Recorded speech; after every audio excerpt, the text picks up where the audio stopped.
Right, ladies and gentlemen, good morning. Welcome to a new video. We are going to do a classroom style video this time around, and for the first time in what feels like forever, I've managed to come up, when I say come up, probably steal, a catchy title. So as you will see from our very nice PowerPoint presentation, the topic of this video is the power of the power jam. As it's now basically a meme. Shout out to Patrick Leonard, who has coined this particular term or meme from his Instagram stories, where he's posted God knows how many stories whereby he's gone massively all in on the river for 1,000,000 times the pot, and he screams power jam before he does it. I have a good combo for it. It's a lot of big blinds. This is 330 big blinds now. Thing is, he doesn't want to be on Instagram. Sorry, but we're power jamming and we're fucking getting it all right. We're getting it all right today. Grab yourselves coffee, strap yourselves in, and let's get into what promises to be a very, very fun video. Right, okay, so let's start with some theory considerations. Now, a disclaimer. In the Run It Once bootcamp webinar that I did in January, I went into some toy games in PioSolver and I illustrated what the solver does when the nuts is in balance. So for the sake of repeating myself, what I would suggest is if you haven't seen that video, go and find it.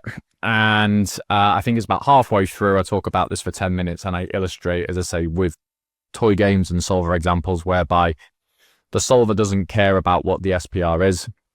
If it has the nuts and our opponent does not, the solver just brute forces the money in.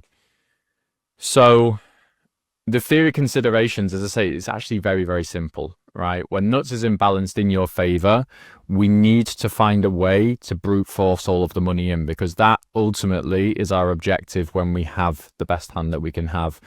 We should always understand this objective and try and find a way to win a stack when we have the nuts. What we also, as I say, need to ask ourselves is how many nutted hands does our opponent have in their range? If the nuts is very shared, or if our opponent has more nuts than us, then our strategy with our top end becomes quite passive overall, because we have to be very, very cautious of the fact that our opponent has a lot of strong hands in their range, and therefore it kind of handcuffs us a little bit. So a classic example might be where we've check called the flop out of position in a single raise pot, big blind versus button. The turn's gone check, and then the river is an ace, for example. In that kind of situation, we might have nuts in our range, but we also need to be very conscious of the fact that on the rivered ace, our opponent rivers a lot of strong hands themselves, and therefore the nuts in those kind of situations is very often quite shared. And with that in mind, our strategy becomes maybe some check with our nuts, maybe some block with our nuts, with the idea of block free betting. But how we tend to put the money in is not through brute force. It's a little bit more flamboyant. However, in other lines where our opponent caps themselves significantly, our opponent is going to lack nuts. And when that is the case, we absolutely need to brute force the money in. Because if you think about it, if you choose a different size other than all in, what you're basically saying to your opponent is that I'm relying on you to stick the money in for me when I have nuts. And of course, if they simply do not have the hands in their range to be able to do that with value, then you're not winning a stack as often as you should be. So as mentioned, in lines where players are very, very capped and they cannot have a lot of strong hands, then we have to brute force the money in. This is the basic theory concept behind these huge all-ins on the river. I'll round it off by saying, as I think it's my favorite saying that I like to come out with whenever I'm doing coaching or videos or whatever, it's no limit Texas Hold'em. There's no limit to the amount of money that you can stick into the middle. It's not pot limit Hold'em or any other game. If we have the nuts, we need to find a way to be all in. And as mentioned, sometimes that is just 10x potting the river. So these are your basic theory considerations. As I say, for the fear of repeating myself, I'm not going to go into the toy games and the Sims because I've already done that in videos previously, but this is the basic concept behind these huge river all-ins in theory. All right, so now moving it on. Exploitative considerations. We are, of course, playing against human beings. We're not playing against robots. So one common leak that human beings tend to have when compared to solvers is solvers will do a much better job of protecting every line with strong hands than human beings will do in the aggregate. So there are many, many lines whereby a solver will arrive to the river with more nuts than a human being ever will. And understanding, as I say, the theory concept of if we have it and they don't have it, we go all in. There's many, many situations whereby we should be on the lookout for lines and board textures and player profiles whereby humans are going to lack nuts or lack raises on the river. For any of you guys that like a bit of data analysis, you'll see this in many, many, many lines whereby the population at small stakes and at mid stakes really does a bad job of finding river check raises when they're out of position. So a common line would be the flop's gone check, check, the turn in position delay c bets and big blind check calls, and then the river comes whatever it comes, and in position bets again. This is a classic spot at small stakes and mid stakes whereby in theory you're meant to get check raised a lot more than what happens in reality. So if this is the case, this is often down to two reasons, right, as to why people will undercheck raise the river. The first reason is that people might not be check raising the river with enough bluffs. So the solver will find check raises that can sometimes be very, very counterintuitive and will bluff raise the river with hands that humans won't necessarily find. But the second point, and probably the most key point, is that humans' range construction is very, very poor when compared to a solver, especially in these broken lines. So humans do a very bad job of checking strong hands on the turn, and then also not only checking strong hands but not check raising all of their strong hands on the turn versus a delay c bet, and therefore this means that humans arrive to the river with a lot less top end in their range due to their range construction. Basically, the out of position player's nuts in this single raise pot scenario has often gone into a different line. It's either probe turn themselves or it's either check raise turn themselves. And as I say, solvers will protect this check calling range a lot better than human beings will. And this leads to the common leak whereby you don't get check raised enough on the river. So it's a little bit of range construction. It's a little bit of thresholds.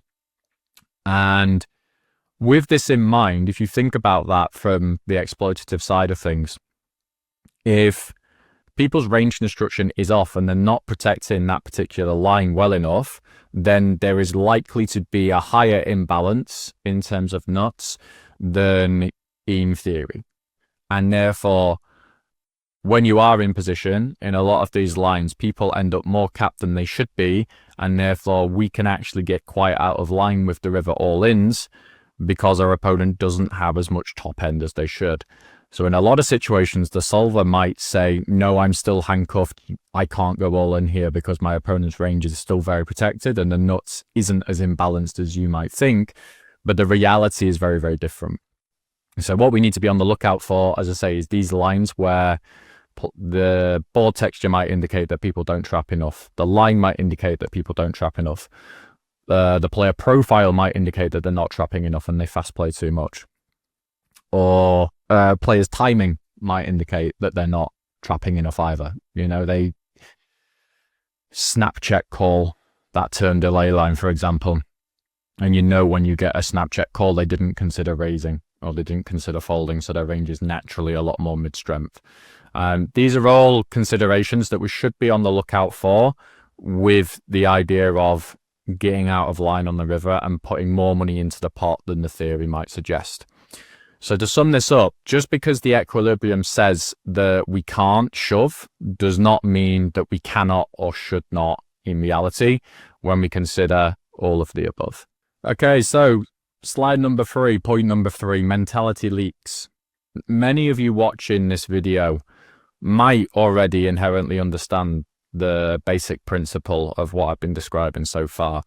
And yet a lot of people who do inherently understand this concept still don't shove all in on the river for 10 times the pot or whatever it ends up being. And this often comes down to mentality leaks. When I tend to coach people or when I tend to explain this idea to a lot of people, I get a lot of pushback. And the 2 bullet points I've outlined are a little bit paradoxical, if that is the right word to use. So many people go to me, but Simon, what if I just 2x pot the river with bluffs instead? Does that not achieve the same thing?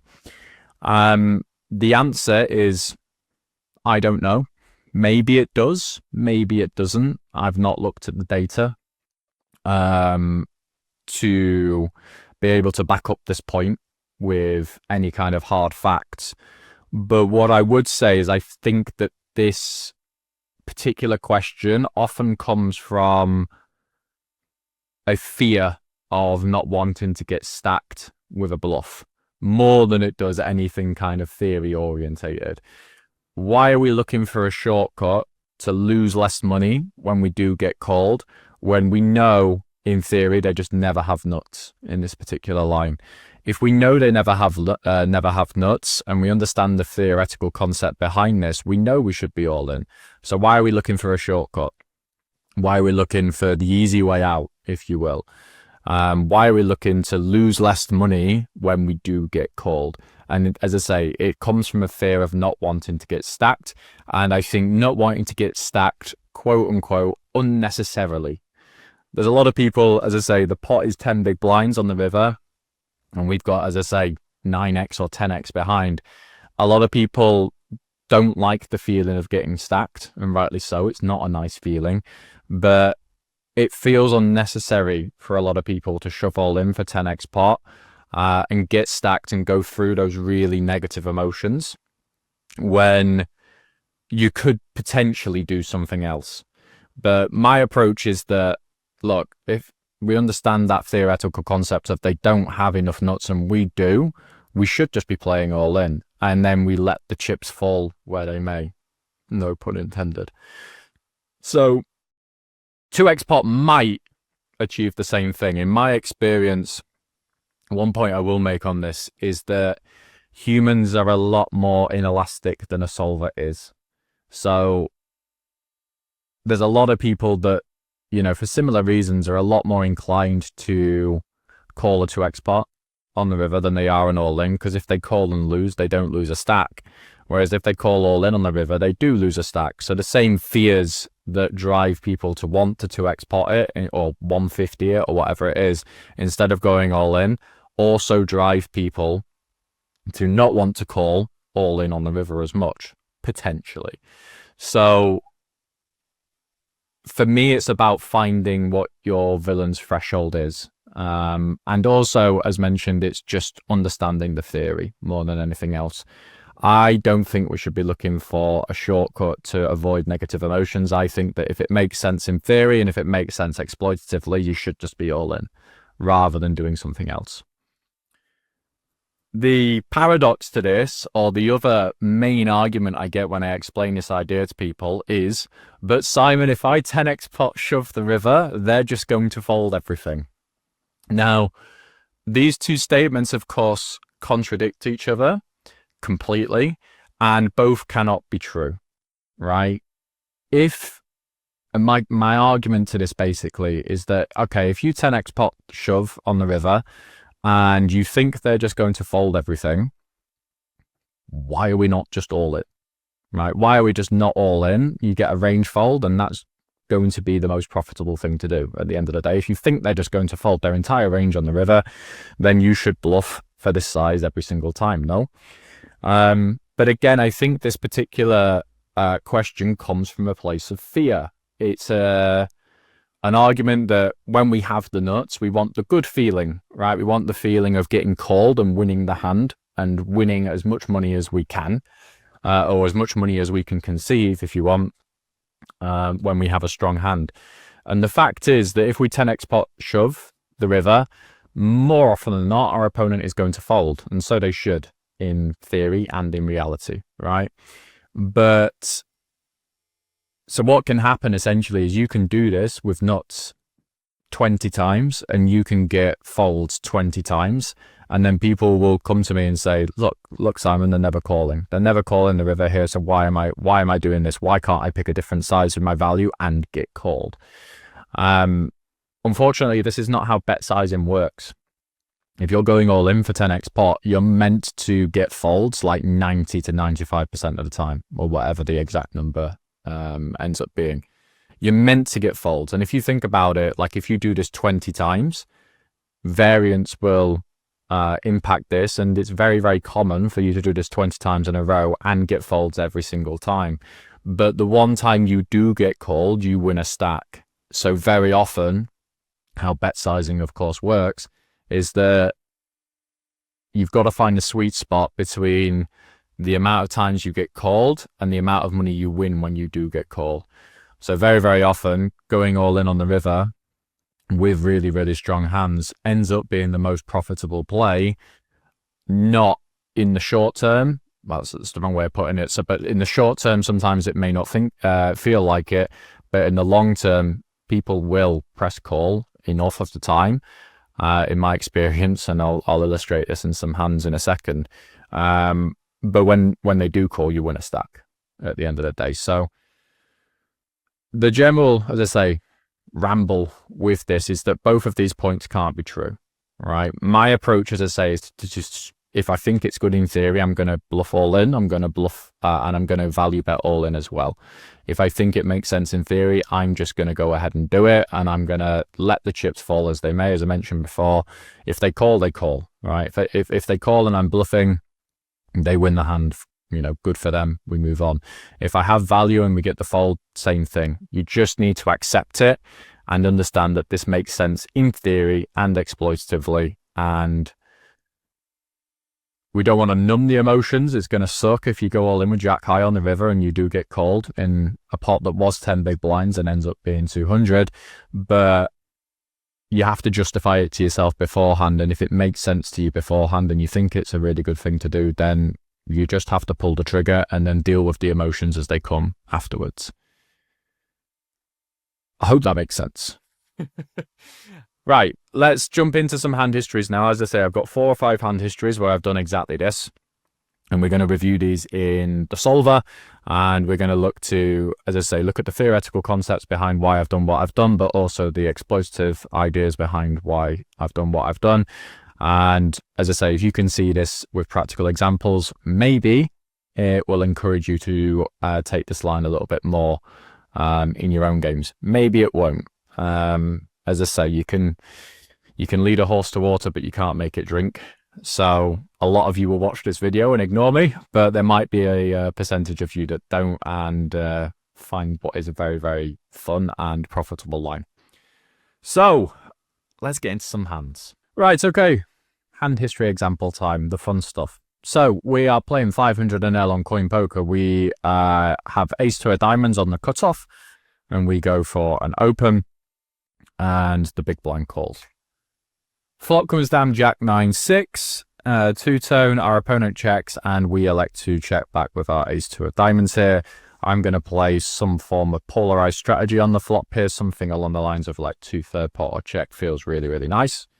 Ace 2 is a hand that can definitely start with a bet and go for a lower equity bluff on the flop and blast it off every now and again, but it's also a hand that, we can't fill our checking range with, our betting range with too many of these low equity hands, so it's a hand that's going to perform pretty well in both lines. So we do elect to check back on this particular occasion.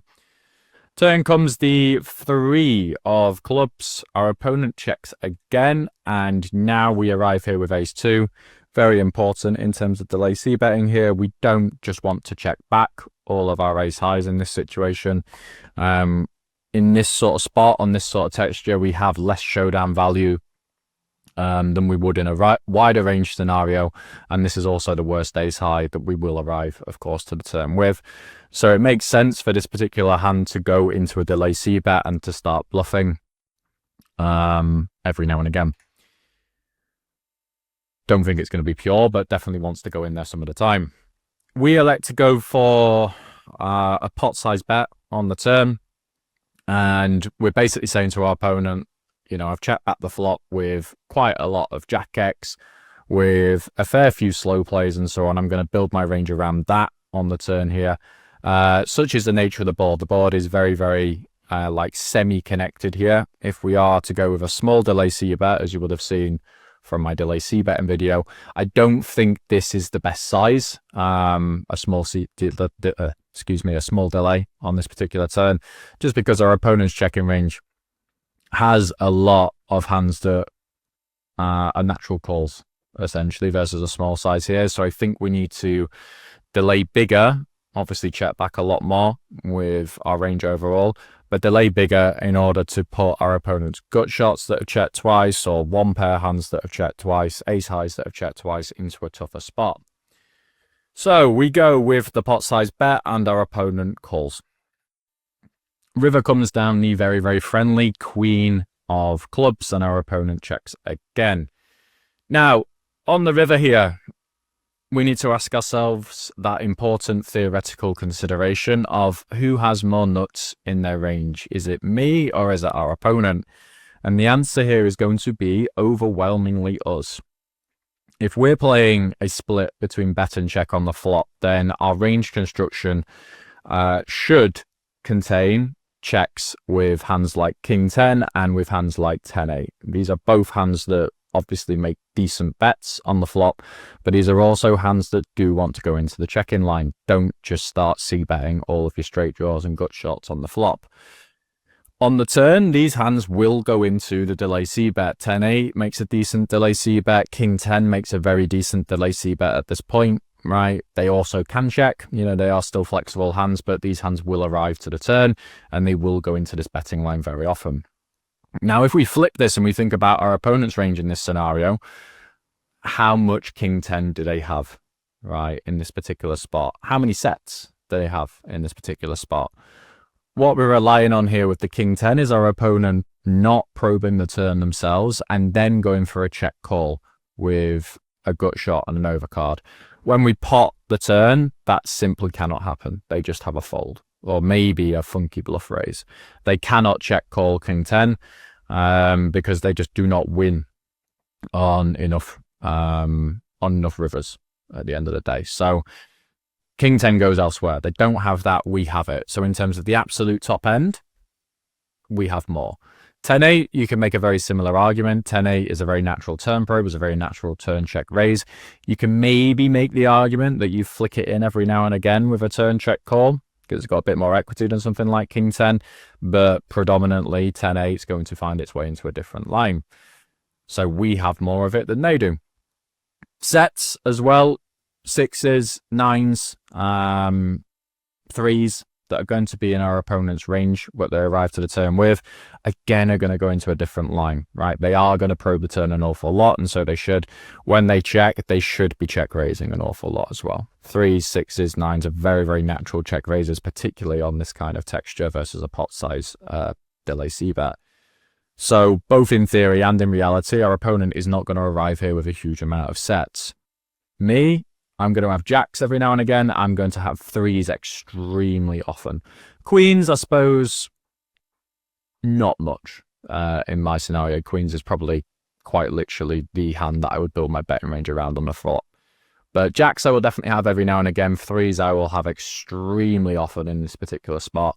So in terms of sets, right, which are definitely worth a huge size on the river here, we also have more of these than our opponent. Happy days. So we arrive to the river with a big nut imbalance, and therefore we say, I'm all in, you don't have the nuts and I do, what are you going to do about it? And our opponent goes with the fold. Is this good in theory? Let's have a bit of a look, shall we? So I have prepared the sim as such. And so as you can see, we open the cut off the big blind calls. The solver wants to go 2/3 pot or check on the flop, and as you can see, we have the very, very, very occasional frequency of jacks that goes into a check-in line on the flop. You will also see that we have a decent wedge of king 10 that wants to check back the flop. You'll also see that we have a small amount, should we say, of 10-8 that wants to check back the flop as well. All right. So it goes check, check. On the turn, the big blind here with a single sizing strategy wants to play 2x pot or check and build its range around 3s, 6s, 9s, jack 9 and all of that good stuff. Our opponent's strategy might be different. I don't know what it is, so we're just going to go with what the solver says here. Our opponent checks again. All right, but already just pay attention to their sets, right, which as you can see, bet the flop, bet the turn, sorry, very, very often. Pay attention to 10-8, right, pay attention to king 10, right, so you can see these hands do make their way into the check-in range. Quite a bit in the solver, to be fair. We go for the turn delay c-bet, ace-2, for what it's worth, as I say, if you don't find the c-bet on the flop, which is just a nice mixed frequency, you can see that on the turn it is a pretty good bluff candidate at this point, wants to start piling some money in. So when we do this and our opponent has the option of calling or has the option of raising, you can see that king 10, both suited and offsuit, is just a pure fold, as mentioned. Nothing to be done here. We've put too much money into the pot. You can't check call a gut shot on an overcard. 10-8 actually is in there as a check call. I would argue whether humans are going to do this as much as the solver. What else do we have? Sets, in theory, are just pure raising at this point, right? So 3s, 6s, and 9s, if they don't probe the turn, they pure check raise. Okay. So our opponent goes for the check call. And what you're going to see on the river here is if we go into the ranges tab, right, you will see we have sets and our opponent simply does not in this particular line. You will see that we have straights way more often than our opponent does in this particular line. So there's a huge nut imbalance here. 15% of our range is nuts at this point. Just 2% of our opponent's range is nuts at this point. So what happens on the river is the solver wants to shovel all of the money into the middle at quite a decent frequency. So you can see here we've got a medium size, which is going to be built around having a queen or having aces, for example, and or a good jack. And you can see we have the all-in threshold here, which is going to be, of course, straights and sets.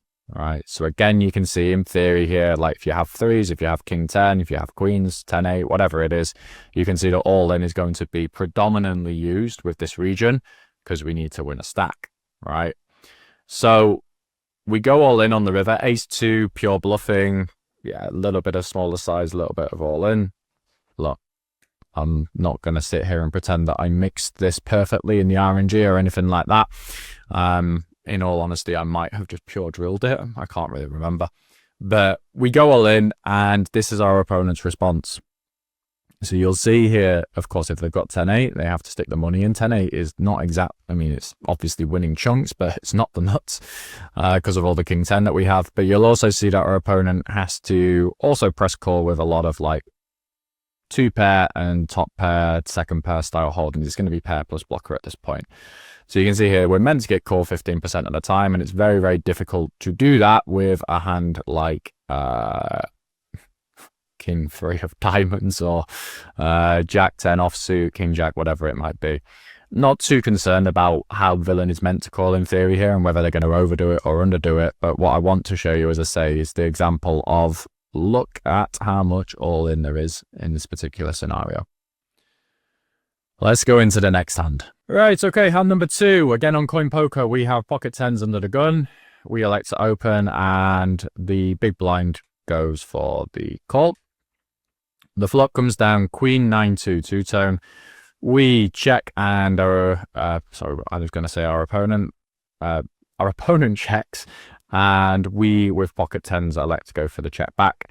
Queen 9-2, again, a very dynamic board. I'm going to play something bigger or check in this scenario, and if I'm going to do that, 10s feels like a pretty natural check back on the flop. Turn is a very friendly 10 of diamonds, quite literally best turn in the deck for us. Our opponent checks again, and at this point we very often at least are going to start sticking some money in here with pocket 10s. Of course, we just turn middle set. Our our strategy here, let's go for 2/3 pot or check. Again, board is quite dynamic at this point.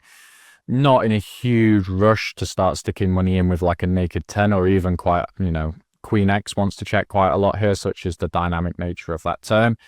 2/3 seems to be pretty good. I think we apply a lot of pressure to one pair hands again, ace highs, and so on and so forth. Naked Jack X as well is in a bit of a tough spot versus this size as well. Our opponent goes for the check call.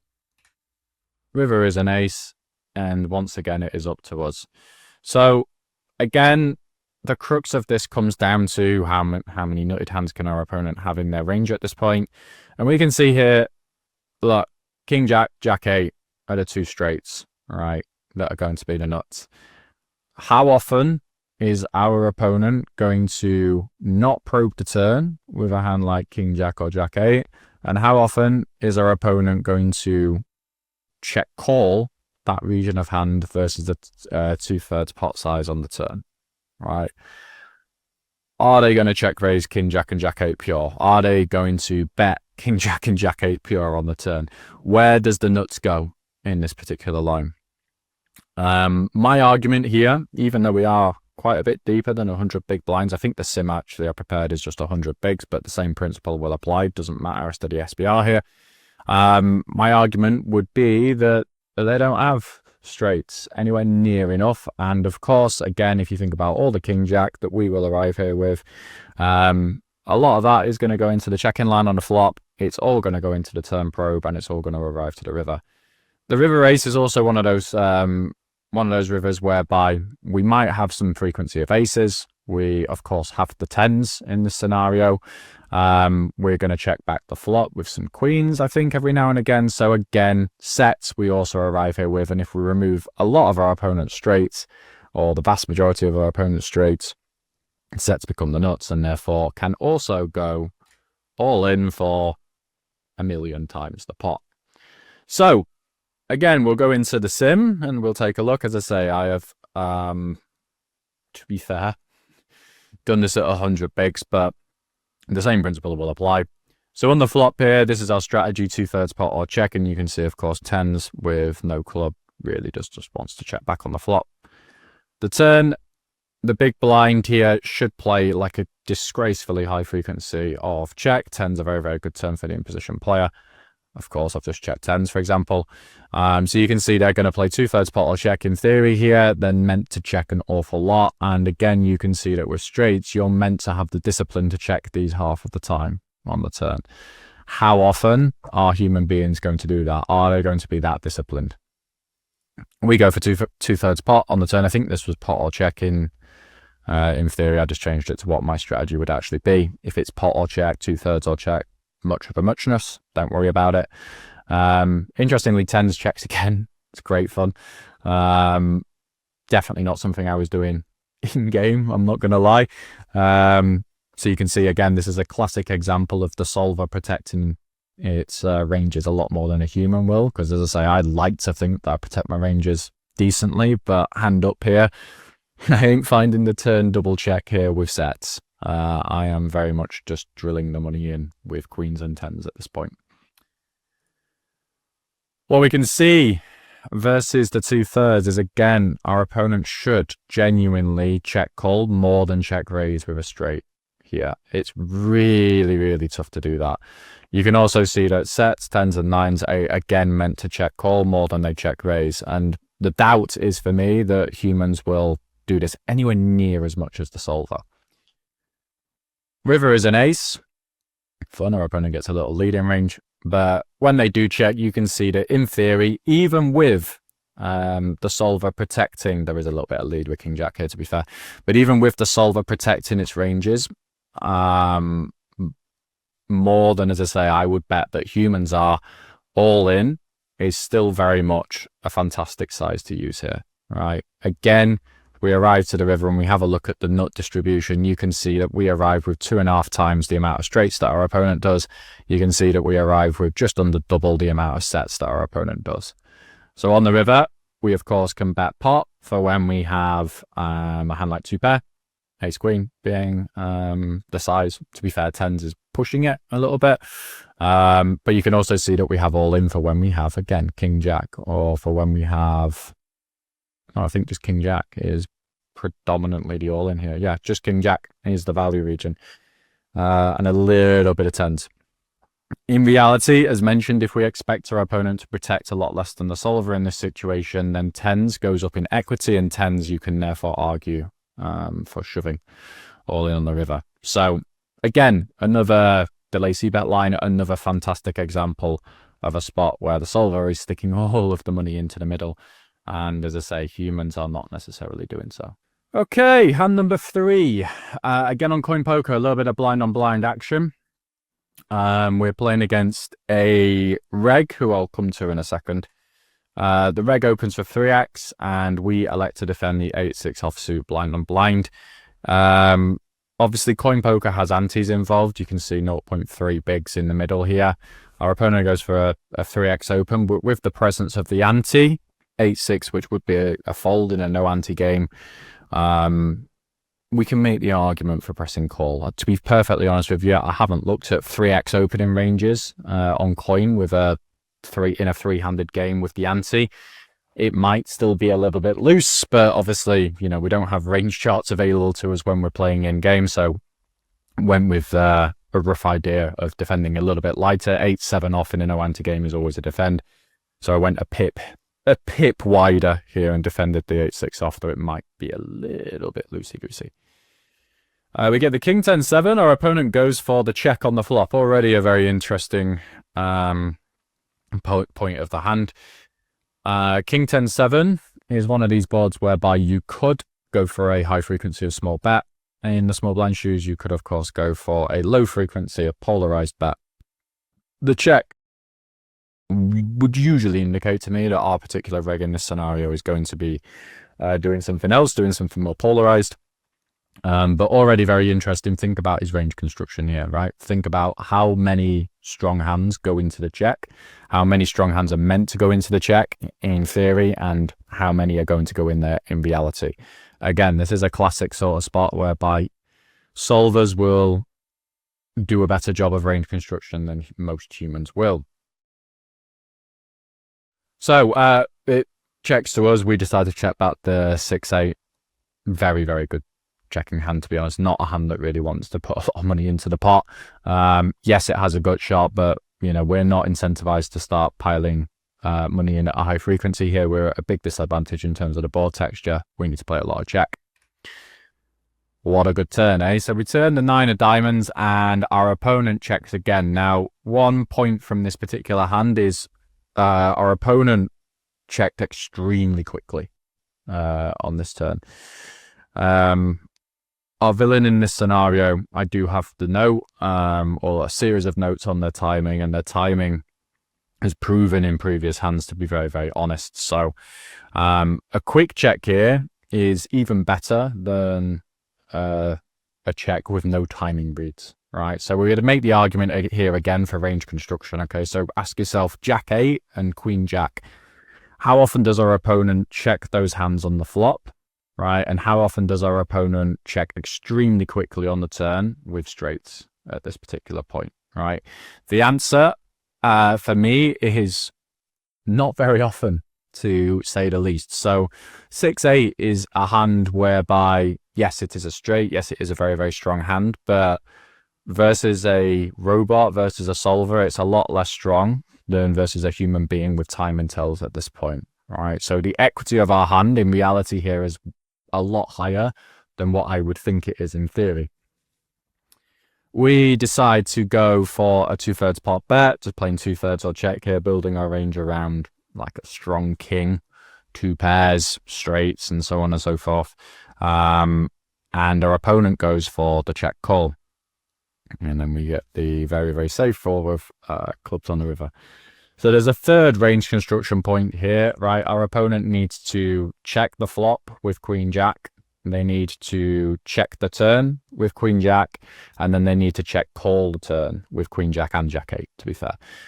They need to check call the turn with all of those hands for us to be more handcuffed in this particular scenario. As I say, the fast check on the turn really did just like seal, what's the word I'm looking for? Removed any doubt, essentially, for me that our opponent has any queen jack in this scenario or has any jack 8 in this scenario. So essentially, I thought that my hand here was worth way more money than, as I say, what the solver would suggest. So you know what's coming. We decided to go for the all-in for 9x pot or whatever that is. No, just under 10x pot. This time, I don't think I showed the results in the previous two hands, actually. In both the previous two hands, we got a fold. This time, however, our opponent elected to make the hero call and showed us the queen 10 offsuit. Not here to criticize our opponent's call. At the end of the day, it's probably not a bad one to call in theory, with the straight blocker. At the end of the day, you probably do need to defend some hands of this kind of ilk on the river here versus the all-in, because blocking a straight is going to be very, very good. I might make the argument you'd want to block a jack, block straights with a jack more than you would with a queen, because a jack blocks jack 8 and queen jack. A queen just blocks queen jack. But our opponent makes the call here, and I guess the best way we can put this is, you know, going back to the mental leak. So if Simon, you know, if you go all in on the river, no one ever calls, you just get a range fold. Well, this, as I say, might prove otherwise at the end of the day. Our opponent's gone for the hero call here, definitely didn't believe us. We get to show him the 6-8. We win all of the money. Happy days.